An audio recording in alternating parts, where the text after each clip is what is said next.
dia. Vamos continuar o nosso estudo, vamos revisar aqui ou voltar um pouquinho para que a gente fale da revolta de Beckman. A revolta de Beckman, ela acontece em 1684, na localidade do Maranhão. Quais são os motivos que levaram a essa revolta? Primeiro, a gente tem que entender, é uma revolta nativista. Ela não quer a separação de Portugal. Na verdade, ela quer resolver um problema pontual.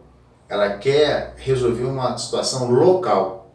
Tá? Então, é a primeira revolta que nós estamos falando do período colonial brasileiro e é uma revolta nativista. Beleza. Aconteceu no Maranhão, em 1684.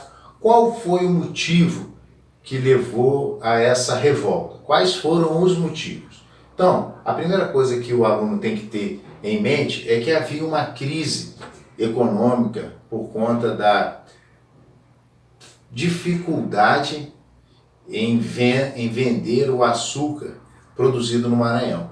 Então, como o nosso único produto de exportação, o único produto de comércio era o açúcar, o Maranhão entrou em crise econômica a partir de 1650. Essa crise impossibilitou a aquisição de escravizados de origem africana, porque é um comércio caro. Sem recurso financeiro para comprar, ainda prejudicava mais ainda o desempenho da empresa do açúcar. Por isso, os senhores de engenho do Maranhão viram como solução a escravização indígena. Olha, outro ponto que eu sempre falo para vocês nas aulas. Alguns alunos pecam ou erram questões achando que não houve escravização de indígenas no Brasil. Houve.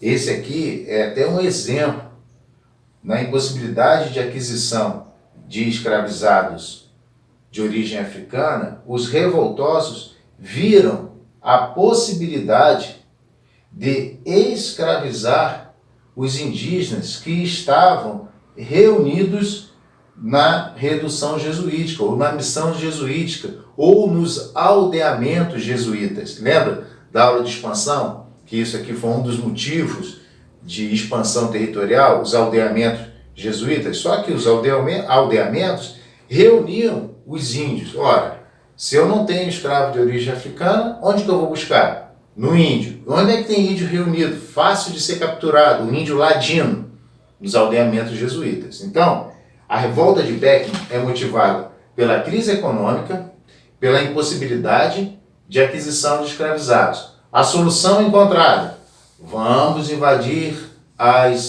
os aldeamentos jesuítas e escravizar os índios. Tá? Bom,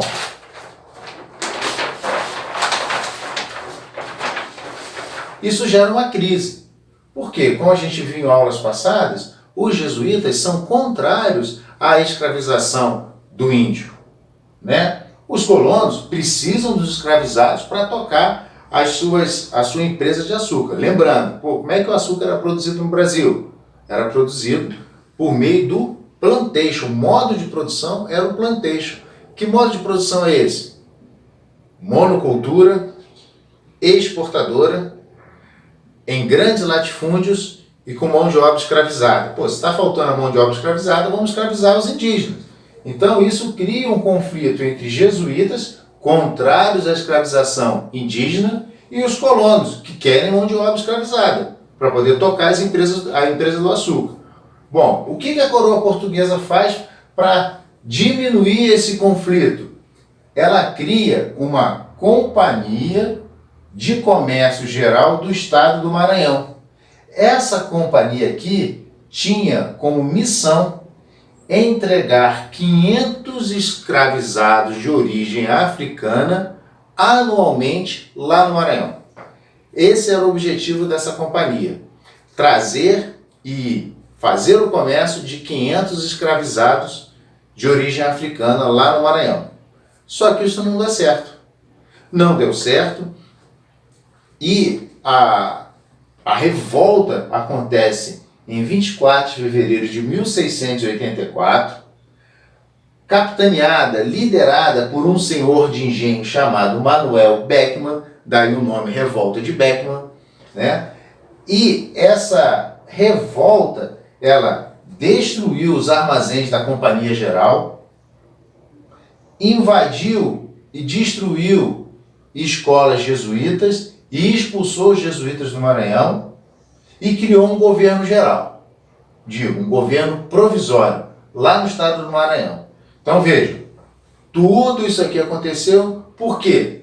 O conflito entre jesuítas e colonos, jesuítas contrários à escravização indígena, colonos precisando de escravizados para usar de mão de obra nos seus plantations de açúcar, quer dizer, de cana-de-açúcar. Solução da coroa portuguesa, vamos criar uma Companhia Geral de Comércio, ela vai introduzir 500 escravizados de origem africana anualmente no Maranhão. Não deu certo. Por não dar certo, Manuel Beckmann liderou os senhores de engenho e em 24 de fevereiro destruiu armazéns, invadiu as escolas jesuítas, criou um governo provisório. Beleza, esse aqui é o movimento. Daí, o Manuel Beckmann determina que o irmão dele, Thomas Beckmann, vá a Portugal explicar ao rei de Portugal toda a situação. Beleza. Provavelmente Thomas Beckmann devia ser o mais novo, porque isso é uma missão aqui para irmão mais novo, né? Mandou o camarada lá para Portugal, fez tudo errado e mandou o irmão lá em Portugal avisar o rei, ó, fiz tudo errado, o que o senhor quer com a gente? Fácil, né? O que o rei fez? Terminou com o movimento. Primeiro, prendeu o Thomas Beckmann, que estava lá em Portugal, passeando lá em Lisboa, já prendeu o Thomas Beckmann, não gostou da ideia. Tropas portuguesas capturaram os líderes do movimento e enforcaram os líderes. Os jesuítas voltaram para o Maranhão.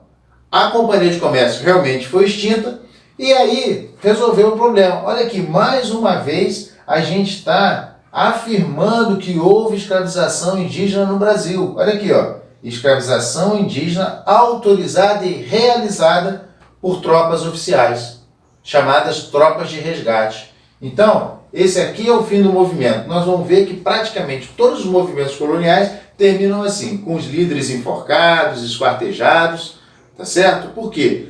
Nós estamos vivendo o absolutismo lá em Portugal. Nada pode ser contrário ao poder do rei. Tá bom? Então é por isso que eu acho que o Manuel Beckmann mandou o mais novo, o Thomas Beckmann, lá para Portugal para poder dar notícia para o rei. Tá? Porque isso aqui é uma notícia que não poderia nunca ser bem recebida pelo rei de Portugal. Então, moçada, esse aqui é o movimento da revolta de Beckmann. O que o aluno tem que conservar no seu HD? Preste atenção, moçada. As provas geralmente vão dar a vocês uma visão geral do que é o movimento e vão perguntar o nome do movimento. Tá certo? Então, vocês têm que ter em linhas gerais o que foi o movimento. Então o aluno repassa o material, dá uma olhadinha aqui no vídeo e pronto, está resolvido o problema dele. Não vamos muito além, porque é uma revolta nativista, localizada, é a primeira que nós estamos falando. Tá bom? Guerra dos Mascates, 1710, em Pernambuco, entre a localidade de Olinda, que era Vila, e Recife. Mais uma das nossas revoltas coloniais nativistas. Zé, o que quer dizer nativista? Nativista é aquela revolução, aquela revolta, aquela rebelião que não tem o caráter de separação da colônia em relação à metrópole Portugal. Ok? Então, a gente vai falar de mais uma revolta, de mais uma rebelião colonial nativista. Guerra dos Mascates acontece em 1710 em Pernambuco, entre a Vila de Olinda e a localidade de Recife. Tá bom? Puxa, por que o Lúcio está insistindo Vila de Olinda? Porque Olinda, por ser a vila, tinha influência, determinava a Recife cumprimento de ordens, de leis, e Recife ainda tinha que pagar alguns tributos para Olinda. Isso é importante. Continuando. Bom, já que nós começamos a falar de Olinda e Recife, vamos ver quem habitava, em sua grande maioria, Olinda e quem eram os representantes de Recife. Vamos lá. Em Olinda estavam ou moravam os senhores de engenho. Isso aqui é como se fosse mais uma região afastada onde se tinham os engenhos de açúcar. Tá certo? Bom, em Recife eram os comerciantes que o pessoal, os senhores de engenho, apelidaram pejorativamente de mascates. Ok? Então vamos lá. Olinda, região rural, onde ficavam os senhores de engenho, onde eles residiam e tinham, vamos dizer assim, maior poder político, por isso que eles eram a vila. Em Recife, os comerciantes, apelidados de mascates. Bom, até aí tudo bem. Acontece que, com a queda do preço de açúcar, ficou difícil para os nossos senhores de engenho, que precisavam de recurso financeiro. Gente, não é que eles estavam endividados, mas vejam, toda empresa precisa de recurso financeiro para se constituir. Então você vai constituir uma empresa, hoje onde é que você vai? Você vai lá no banco, pega dinheiro emprestado no banco, vai pagar juros, tudo direitinho, para você ter seu capital inicial, para você poder começar a sua empresa. A empresa do açúcar é muito cara. A gente já viu isso. Né? Então, os senhores de engenho contraíam empréstimos com os nossos comerciantes lá de Recife, os mascates. Então, os senhores de engenho tinham necessidade de dinheiro, de financiamento, de empréstimos. E os empréstimos eram fornecidos ou eram concedidos aos senhores de engenho pelos comerciantes de Recife. Ok? Entenderam a relação de dependência? Então, os senhores de engenho precisavam de dinheiro, pegavam esse dinheiro emprestado com os comerciantes de Recife. Ora, mas a gente sabe que o preço do açúcar teve uma queda depois da expulsão dos holandeses. Né? Os holandeses começaram a plantar lá o açúcar nas Antilhas, o açúcar antilhano. Então, a queda do preço do açúcar criou mais uma tensão entre os senhores de engenho e os comerciantes de Recife. Porque com a queda do preço, os juros cobrados passaram a ser altos, né? Porque se você não tem renda, se o preço do açúcar caiu, você vai pagar juros. Antes do preço cair, tudo bem. Eu até brinco com vocês, falo, é o camarada que aqui de Juiz de Fora, que mora ali no Bom Pastor, tem um Audi. 72 prestações. Enquanto a empresa dele está indo bem, ele está pagando a prestação. Agora imagina, quando a empresa dele começa a cair. Cadê o dinheiro para pagar? Aí a prestação que era barata passa a ser cara. Então essa situação aconteceu entre os nossos senhores de engenho e os comerciantes de Recife. Tá bom? Esse empréstimo começou a ficar pesado. Então a tensão começou a aumentar entre os senhores de engenho e os comerciantes. Até aí tudo bem. Só que os nossos comerciantes de Recife, entendendo o seu papel na negociação, entendendo a sua importância, solicitaram ao rei de Portugal para que Recife fosse elevada à condição de vila. Por quê? Recife deixaria de pagar impostos a Olinda, deixaria de seguir algumas leis que Olinda também imputava à execução lá para Recife, porque ela deixaria de ser uma localidade, passaria a ser vila. A situação de vila ia, vamos dizer, entre aspas, tá moçada, iria libertar Recife das cobranças que Olinda fazia, seja por meio de lei, seja por meio de tributos. Ora, entendendo o papel econômico deles, os comerciantes pediram isso ao rei de Portugal. E o rei de Portugal concedeu. Ok, pode se tornar vila. Vamos lá, vamos elevar Recife à condição de vila. Aí, os nossos queridos senhores de engenho reagiram. Reagiram como? Bernardo Vieira liderou os senhores de engenho que promoveram uma invasão a Recife. Então, os senhores de engenho de Olinda promoveram uma invasão a Recife, liderados, capitaneados por esse senhor, Bernardo Vieira, também um senhor de engenho. Esse aqui é o movimento. Bom, invadiram, os comerciantes fugiram, saíram de Recife e estava instaurado o problema. Como é que a coroa portuguesa resolve problemas de revoltas, de rebeliões aqui na colônia. Manda a tropa, prende todo mundo, mata todo mundo e resolve o problema. Tem um detalhe. Essa Guerra dos Mascates, a repressão não matou os líderes, mas determinou o exílio desses líderes. Eles foram todos para a África, né? Chama degredo. Então foram para a África. Pô, mas por que será que isso aconteceu? Isso aconteceu porque nós estamos falando de senhores de engenho. Senhores de engenho da região mais rica do Brasil. Nós estamos falando de senhores de engenho de Pernambuco, gente. São caras riquíssimos. Então, eles não foram condenados à forca, não foram esquartejados. Eles simplesmente foram exilados. Foram degredados para a África. Ok?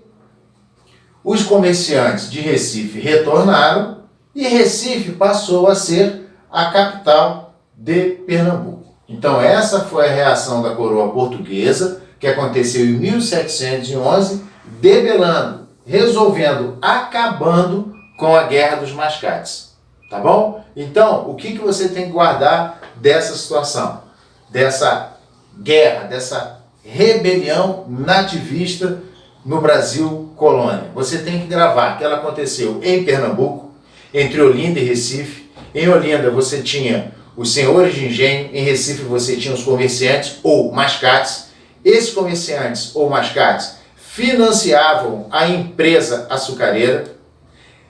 Com a queda do preço do açúcar no mercado europeu, ficou difícil o pagamento, aumentou a tensão entre os senhores de engenho de Olinda e os comerciantes de Recife, até o ponto em que Recife, entendendo a sua importância econômica, solicitou ao rei a elevação à condição de vila. Porque, elevando Recife à condição de vila, ele deixaria de pagar tributos aos senhores de engenho, deixaria de seguir algumas determinações em forma de lei emanadas por esses senhores de engenho lá de Olinda. O rei concordou, a reação dos senhores de engenho, liderados por Bernardo Vieira, foi invadir o Recife. A coroa portuguesa resolveu todo o problema em 1711. Tá bom? Então, muito simplesinha a revolta ou a Guerra dos Mascates, nativista, Brasil colônia, tá? Coisas que vocês têm que guardar no HD de vocês.